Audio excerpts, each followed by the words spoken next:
ఢిల్లీలో భారీ గాలి దుమారం చెలరేగింది. సాయంత్రం 4 గంటల వరకు సూర్యప్రతాపం కొనసాగితే ఆ తర్వాత ఒక్కసారిగా ఆకాశమంతా కూడా మేఘావృతమైపోయింది. అంతలోనే భారీ ఈదురుగాలు వీచాయి. దీంతో రోడ్లపై దుమ్ము చెలరేగింది. బిల్డింగ్లను తాకుతూ ఉవ్వెత్తున పైకి దూసుకెళ్లింది. గంటకు 97 కిలోమీటర్ల వేగంతో వీచిన ఈదురుగాలులకు భారీగా దుమ్ము చెలరేగింది. దీంతో ఢిల్లీలో వాహనదారులు, ప్రయాణికులు తీవ్ర ఇబ్బందులు పడ్డారు. ఏం జరుగుతుందో తెలియక రోడ్డుపై వెళ్లేందుకు భయపడ్డారు. కాసేపు ఎక్కడి వాళ్ళు అక్కడే ఆగిపోయారు. గాలిదుమ్ము బీభత్సం సృష్టించిన కాసేపటికే ఢిల్లీలో వర్షం మొదలైంది.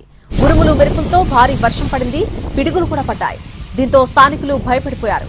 వర్షం కురుస్తూ ఉండడంతో ఆఫీసుల నుంచి ఇళ్లకు చేరుకునే సమయంలో భారీగా ట్రాఫిక్ జామ్ అయింది.